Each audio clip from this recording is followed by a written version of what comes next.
Hey lovelies, Esther here. Feeling a little crowded. I've got decks and decks and decks and books and Wonder Woman and prayer flags.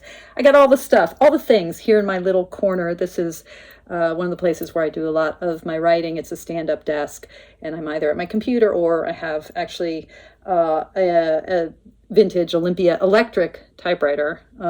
The Report Deluxe, for those of you who love typewriters as much as I do. I love that typewriter. Actually, that's the typewriter that I write poetry on. That's the typewriter. That typewriter is what I write poetry on. For some reason, I don't want to write prose on an electric typewriter, and I don't want to write poetry longhand or on my computer. Funny that. Anyway, I'm rambling. Why am I rambling? I'm rambling because I'm very excited. Tonight is December 30th. We are coming to the very end of this year's Drop 'em 78 challenge, where we've spent 78 days, 77 as of tonight, going through in the Mindful Tarot community, going through a single deck, one card at a time. Today was the Day of Judgment. Tomorrow is the World. And then we're done. December 31st, New Year's Eve.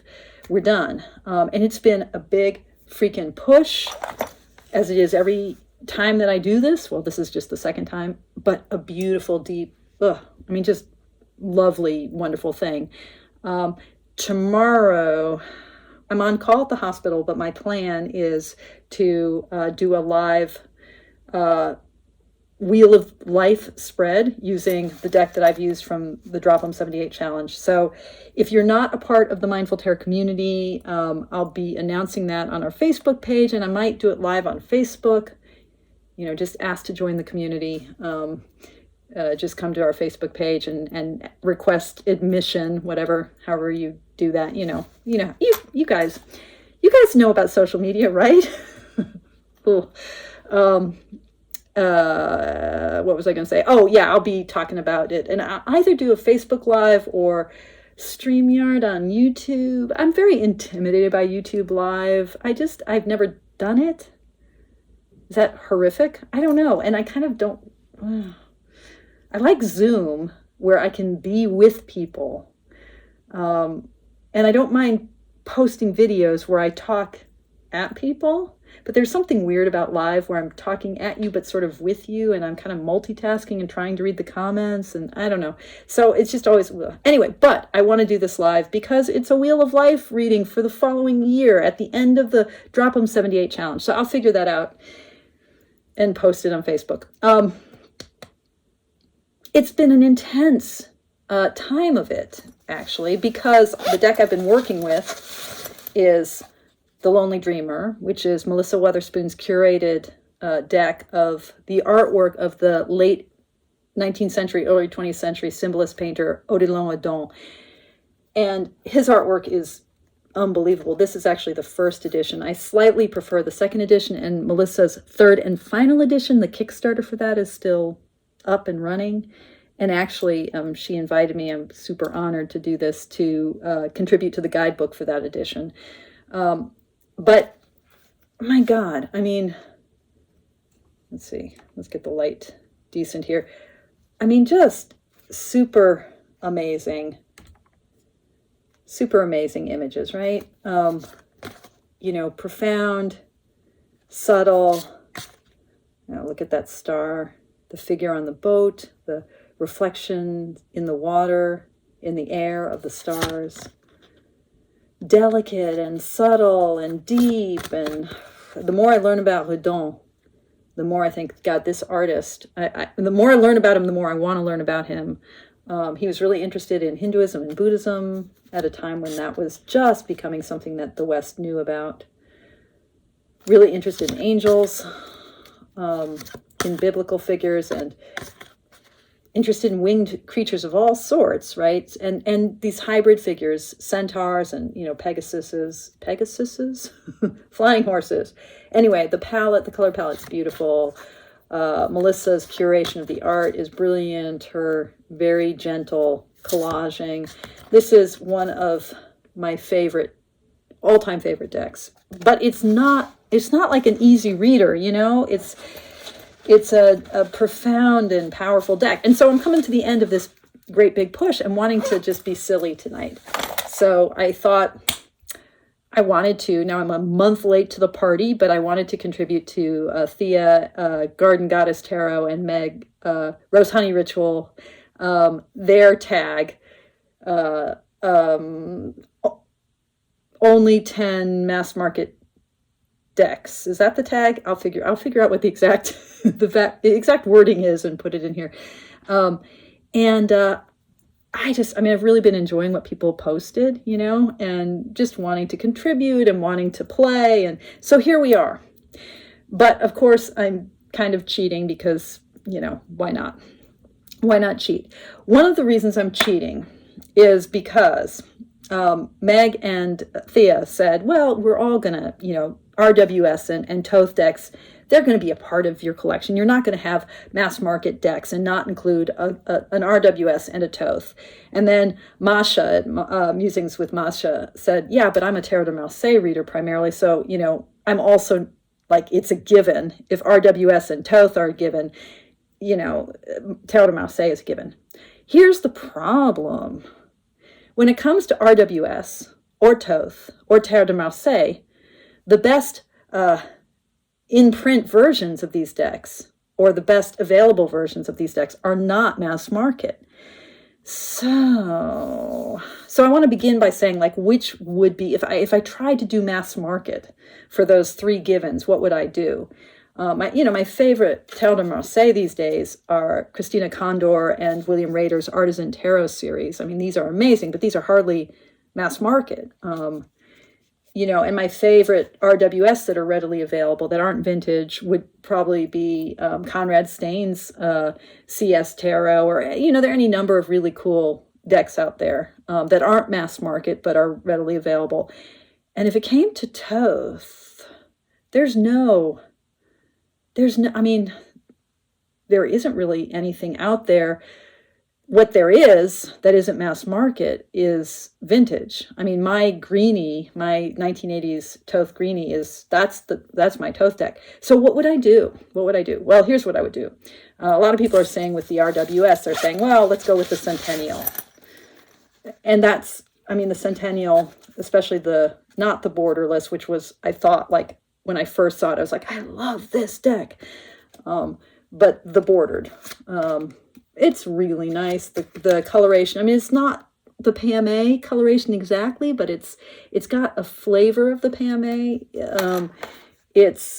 The lines are beautiful, and it's just beautifully produced. I like the cardstock that US Games uses for it. It's a wonderful deck. I never read with this. I love it, but I don't read with it. I think if I were going to try to go RWS, I might go with the Tarot Vintage, Los Scarabaeo's version, which, I'm a big fan, actually. I love Los Scarabeo decks. Much more pliable than US Games. It's just a slightly more springy cardstock. And, for little-handed people, I love their kind of skinnier format. And this deck is beautiful. It really does a kind of perfect job in my book of sort of vintaging the deck, desaturating the color, but in a way that leaves a very lovely palette. Look at this this Page of Cups. That yellow and the blue, the kind of mottled rose, the grays. I really like it. And I love the rose and lily backs. So I might do this, or this is the bag that I made for it. Make my bags on Printer Studio, folks. That's where I make my bags. And I make them just for me, and I use my own image. That's how I do it. A lot of you have asked. I might go with this, or I might go with the Wiser Tarot, okay? Which is problematic. It's not a straightforward choice. The palette and the mottled hue in the background, it's beautiful. And I like the backs, and the cardstock is nice. Their effort to diversify the skin tone and the hair the hair texture is a little bit black facey, right? I mean, it's a little bit, it's problematic. But in some ways, I think it's still somewhat sensitively done. And I love a lot of the design choices of this deck. So, you know, that would be probably either the Wiser Tarot or the Tarot Vintage, but not one of the US games, because my favorite US games, you know, it's going to be a vintage deck. It's going to be, you know, a plaid back vintage. This is a early 1970s. This is a Blushing Fool, actually. So probably this is 1971. It would be this deck, but that is not a mass market deck, even though that wasn't originally a mass market deck. So you know what I'm saying? Okay, and similarly with the Toth, like, you know, what would I do if you buy a vintage? If you buy a vintage Toth, that's awesome, right? But again, not mass market. The US Games versions of it, they have the white border on the back. So what, you know, would be my way of doing this is, here is a modern, a contemporary US Games edition of the Toth or Crowley Harris deck that's been trimmed. And I mean, come on, people, this deck, right? I mean, this deck. Frida Harris's artwork. I mean, really, this deck. Shall I say it again? This deck. So by the way, 2023 is going to see me working pretty extensively with the Crowley Harris deck. I mean, come on. This deck. Okay, its artwork is not for everyone, but seriously, it's pretty freaking amazing. So can I study this lineage? There's only one tarot system. Can I study this lineage without having to give up my entire mind and heart to the esoteric overlay on the tarot? I think I can, and that's my plan. One of my plans in 2023. So actually, I think, you know, in terms of this tarot tag, I mean, maybe I would count the Wiser Tarot or Tarot Vintage. I'm not going to count the Toth because, well, I mean, I guess I will and just say I would use a trimmed version of it. But let's say we don't include those. I'm going to follow that that guideline. And then when it comes to the Tarot de Marseille, again, you know, all of the great Tarot de Marseille are not mass market. They're not mass market. So what Tarot de Marseille would I use? Well, I am glad you asked. I am a huge, huge fan of Fournier decks. Like Los Scarabeo, they are narrower. And this is the Fournier Tarot de Marseille. Its palette is fabulous. It's color-coded. Right? Look at the cups. It's just dreamy, creamy. I love the backs. This would be the one. This would be it. This would be it. Look at the wands. Look at that green. Now, my absolute favorite Fournier Tarot de Marseille is, did I bring it out? I don't know if I brought it out. Is the Spanish Tarot. But again, oh, here, I brought it out. But I wouldn't do the mass market of this because the mass market, the color has gotten very skewed toward the reds and oranges. This is a vintage version. This is perfection. This deck is perfection, but you have to commit to getting a vintage version, I think, to get the perfection that is the Spanish Tarot. So US Games is still collaborating with, are they collaborating with, maybe Fournier is just selling it. You can get it, but the faces will be much ruddier, much more orange. It's not perfection.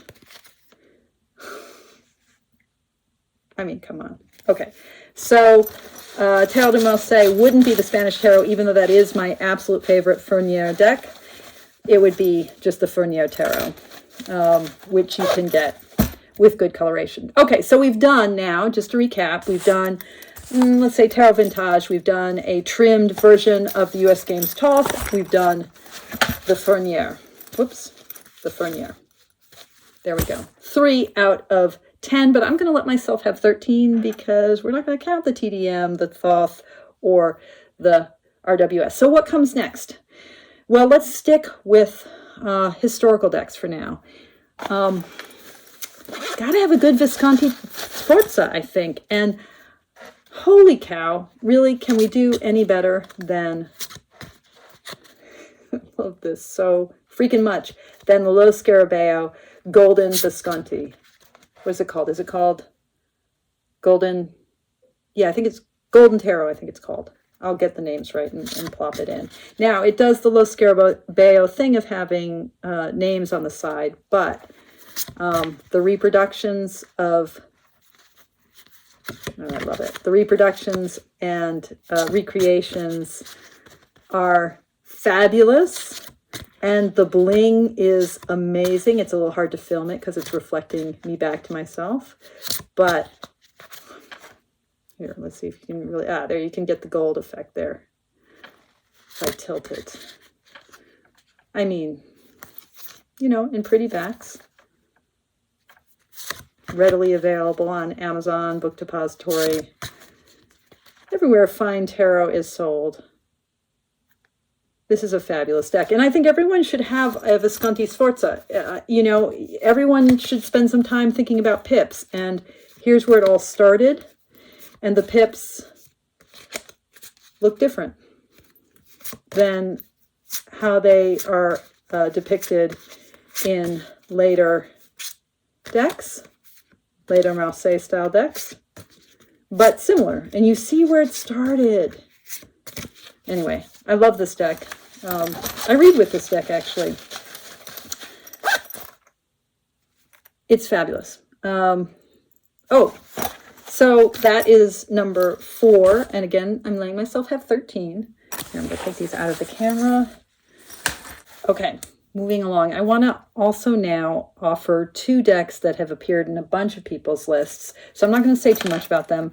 They seem to be, in my mind, these are modern classics. And they should, like the RWS, like the Toth, like the Tarot de Marseille, these are modern classics that should probably be in a lot of people's collections. I'm talking here about the Emmanuelle, and this is the 2nd edition. It's actually the first printing of the 2nd edition. It had the black edges. I think I have every version of this deck. This is a beautiful, amazing deck. Actually, you know, when the 2nd edition came out, that was the borderless, the matte, and now there's holographic siding, gilding on the edges. I thought that what I had always wanted was borderless and matte, but actually the 1st edition is my favorite, but it's not in print anymore. So this is the 2nd edition. And, you know, I mean, first of all, her artwork. Second of all, her understanding of the tarot archetypes. And, you know, some of the, I mean, this like looks like it's from a different deck. She painted these images over a number of years, and there's a real, there's a kind of, it's of a piece, but it's not all one image. I love this Emperor. And this 5 of discs, amazing. Page of discs. I mean, there's so many of my favorite versions of cards are in this deck, although there also are cards I don't love as much. I was disturbed by a lot of the way in which nudity is presented. I'm gonna look at that death card in this, and this Queen of Swords. That is one of my all-time favorites of a card that is an important card for me. 2 of Wands. I mean, there's just so much that's brilliant. And the nudity, anyway, what I was going to say is the aces, the angelic figures, and the aces were, they were difficult for me. I keep turning this the wrong way. There we go. Because of the sort of hermaphroditic sexuality presented. But, you know, this is a deck that does not shy away from hitting us with all that there is, you know, and our sexuality, our genitalia, our identity, the binarism that rules our world, alas. The first edition, I greatly prefer the High Priestess in that deck. But anyway, it's an amazing deck. So this has appeared in a whole bunch of people's lists, as has the Margareta Peterson. Again, I have like every edition of this deck, although I haven't worked with it extensively. So both the Mary L. and the Margareta Peterson, along with the Toth, these are decks that I'm going to be diving in deeply in 2023.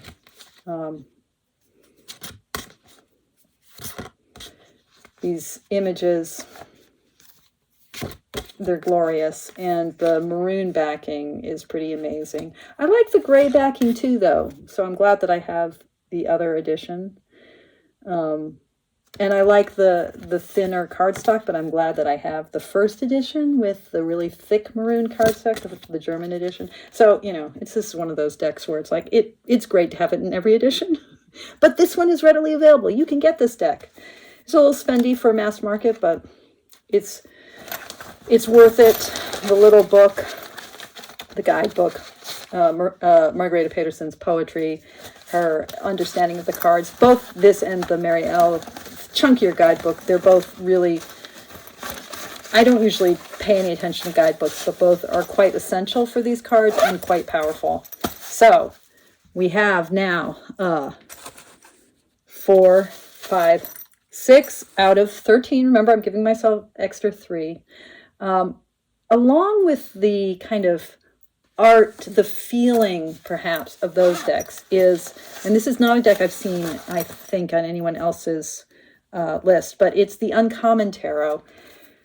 Cardstock, not so great, but this is a mass market collage deck, and I really despise the backs. I mean, they're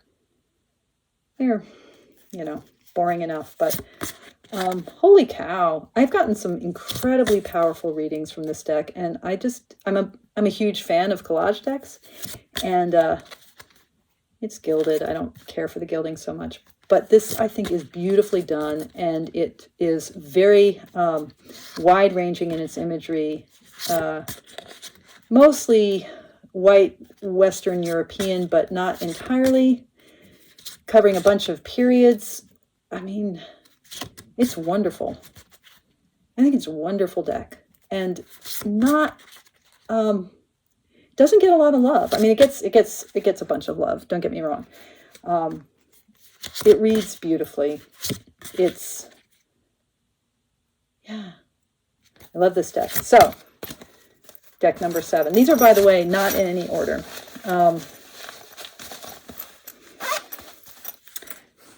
A deck that is not in this list because I only have the indie version. If I had the mass market version, it would be in this list. It's another collage deck, but it's based on vintage photos, and this is Carrie Paris's amazing Relative Tarot.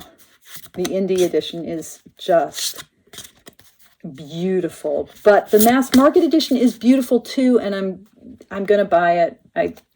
After the first of the year, enter a New Year's tarot budget. But I love this deck. But I'm not counting it because I don't have the mass market, so I won't count it, which is great because I can show it. I can get one for free. I don't really use her guidebook for this. I don't really go into the relative reading. I just use it as a regular tarot deck.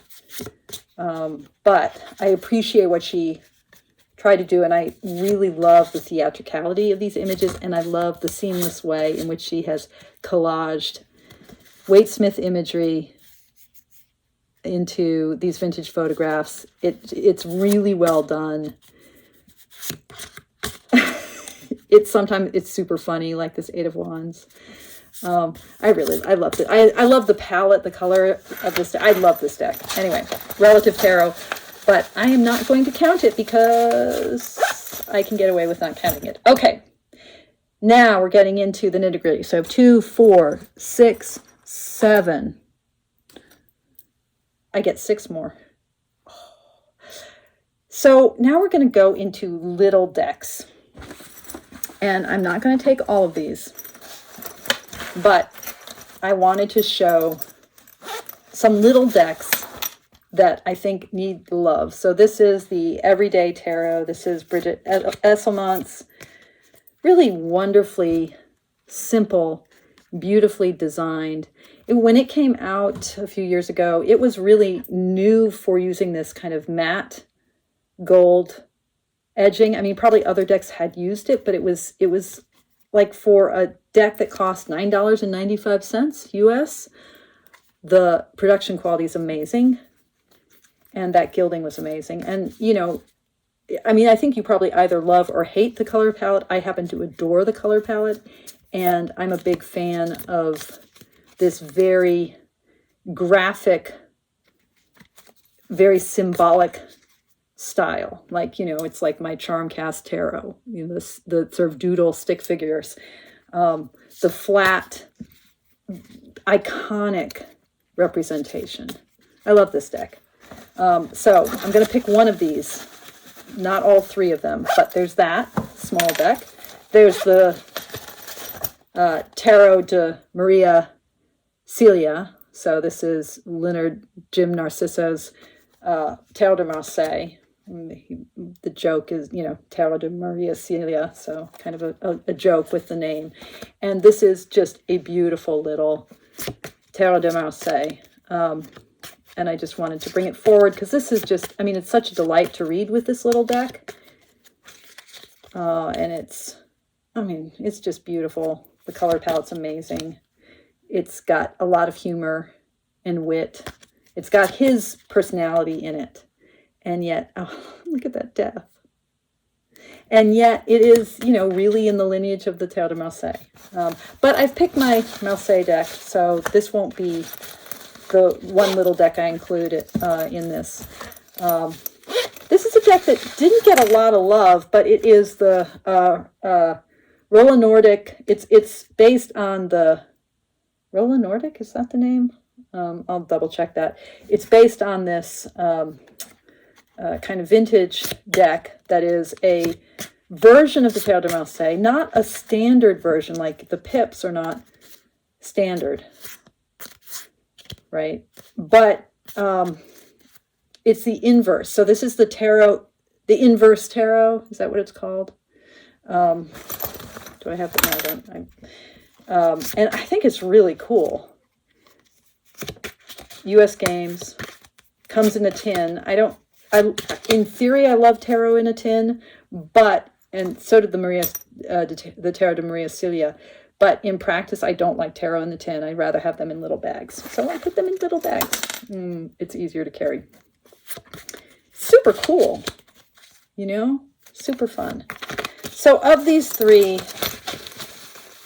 I think,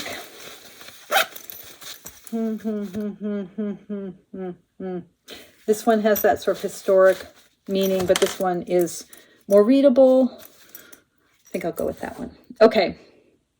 So 2, 4, 6, 7, 8. Okay, we're getting there. 5 more. Oh, I might be able to come in under 13. Oh, no, okay. This is another little deck. So I think everyone really needs to, everybody needs some good pip decks, right, to read from. We have our, you know what? Okay, I'm going to include this one too. Everybody needs pip decks, and you need different types of pip decks. They help you think about the structure of tarot. It's very important, people. Very, very important to get pippish. Everyone also needs a playing card deck, right? I mean, you need to, because this is the lineage that produces tarot also produces modern playing cards. Now, Masha reminded me of this sweetie, which I haven't read with for a long time. I played with it a lot when I first got it, but this is Ryan Edwards' playing card Marseille, and it's a mashup of the Marseille deck with playing card elements, right? I really like this deck. I don't love the cardstock. I mean, it's okay. I mean, this is a like a type 1, like the Dodal world card. I love it with Jesus in the middle rather than a woman. Although it's a well-developed, a nicely breasted Jesus, but it's Jesus, I think. I love this deck, but I don't love the cardstock. And, a Marseille, a chunky Marseille with cardstock that I don't love is a little bit hard to work with. But instead of getting a mashup Marseille playing card, I think you should just have a good playing card deck in your collection. And this one is my favorite. You can't get this on Amazon very easily right now, but you can get this directly from US Games for like $8. This is the 1864 Poker, the Highlander. It is a facsimile of an 1864 American poker deck. So World War II era poker deck. And okay, the cardstock is delicious. It's got square corners, which is super, cool, very historically accurate. And it's just so cool. And literally, folks, it's $8. Everyone should have this deck. Everyone should have this deck. And it's got a little explanation of it, early American playing cards. I mean, look at that Ace of Spades. Everyone should have a playing card deck because everyone should be thinking about pips. Everyone, the entire universe. And everyone should have this deck. Okay, so now I have 2, 4, 6, 8, 10. 3 more. Oof. Okay, I might. All right. Well, I will glean. What's the word I want? I will wean. I will remove decks at the end. Okay. This deck is just, this is an image by the artist, not an image from the deck. This is the Waite Smith, the Marseille Waite Tarot. Emmanuelle Iger's deck, and it's about $46 now on Amazon. It's a French-produced deck. It is a mashup of the Waite Smith and the Tarot de Marseille. So I'm really, these mashups, I think, are super helpful for us to think about decks, to think about the lineage of tarot, to think about the history, and to kind of dive into what I call tarot bones, the very bones, the basic structure of tarot.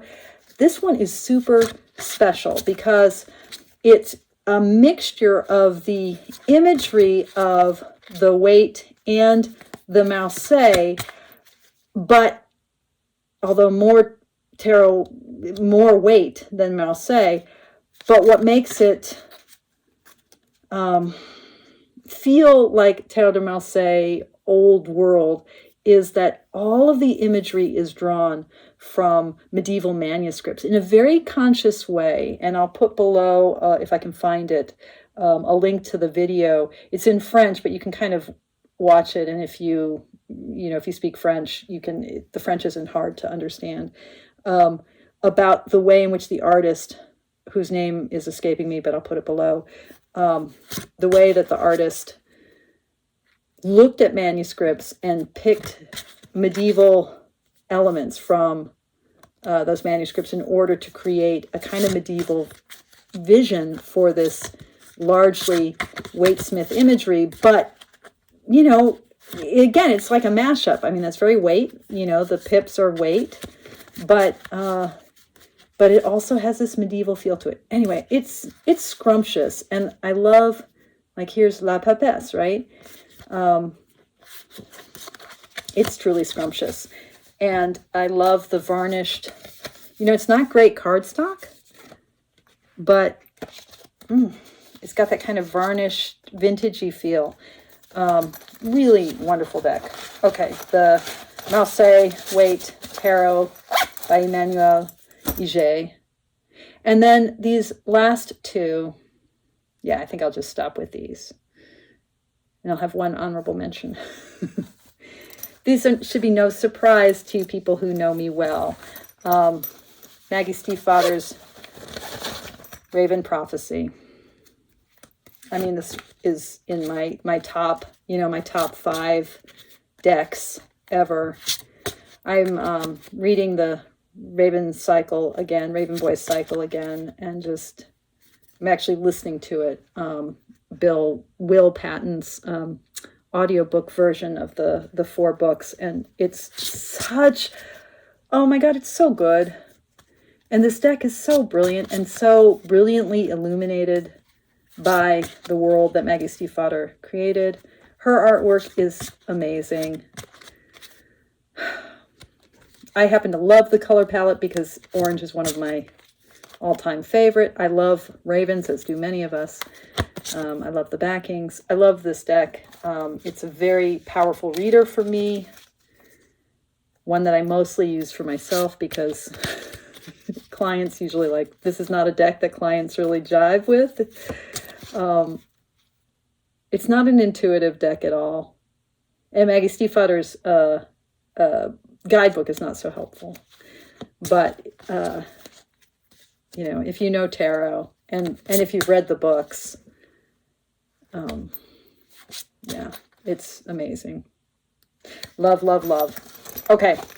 And then this last one, what do you think it's going to be? Do you think it might have something to do with my tattoo? Yes, the Wild Unknown, the mass market edition, not the tin, which I don't like that well. It's okay. It's a little bit, I don't like the cardstock. I think she went too small. I think the if she had gone with, the sort of the knockoff versions, the pirated bootleg versions that you can get from, shady websites that sell stuff, stolen, copyright stolen art, those mock-up versions that are about like this big, if it were that size, that would have been, I don't know. I don't, anyway, enough about that, what I don't like. I love this deck. And I actually, I really think I prefer in some ways the 3rd edition. The mass market edition doesn't have copyright on it. The cardstock is a little bit more bendy and flexy. And this is a deck that I just, it's an incredibly important deck to me for so many reasons. Okay. Yeah, that's 13. Let's go through those decks again. And one last honorable mention, because I hasn't been on anybody's. A lot of people have mentioned the Tarot of Sweet Twilight, which is a great deck, and I'm thrilled to see it getting a lot of love these days. I was looking for it. I thought I had it here, but I don't. I was surprised. I don't think I saw anyone's list that included the Tarot of the Magical Forest, which used to get a lot of play, partly because I think Kelly Bear Humphreys loves it so much. This is an incredibly wonderful deck. So this would be my bonus. Look at that world card. This would be my bonus deck. That would make me have 14. So then I'm really freaking cheating. But oh, it's so great. Okay, so we've got my bonus deck, the Tarot of the Magical Forest. We have my 2 kind of soul mass market decks. Just really important decks to me. The Wild Unknown and Raven's Prophecy. And then we have the Tarot de Marseille Waite. We have the 1864 Poker U.S. Games. We have the Inverted Tarot, I think that's what it's called. And the Everyday Tarot, Bridget Esselman's deck for, the Biddy Tarot, that community. We have the Uncommon Tarot. We have the Marielle, the Margareta Pedersen, the Golden Visconti, the Fournier Marseille Tarot, the Tarot Vintage, and a trimmed version of the U.S. Games Crowley-Harris Toth Tarot. Whew. Okay, I hope that was fun. Now I have to clean up. It was fun to do for me. All right, folks. Tomorrow, New Year's Eve, I will be finishing the Drop 'em 78 challenge, and somewhere either on YouTube or Facebook, I haven't decided what, I will, toward midnight, I'm on call, so depending on whether the phone is ringing at the hospital or not, I will be posting live my 2023 Wheel of Life poll and kind of considerations for the year to come. Thank you all so much for watching. If you've made it this far, blessings to you. Blessings on your head for your patience and your kindness. And as always, thank you so much for your practice. Okay, folks. Big love. Toodaloo.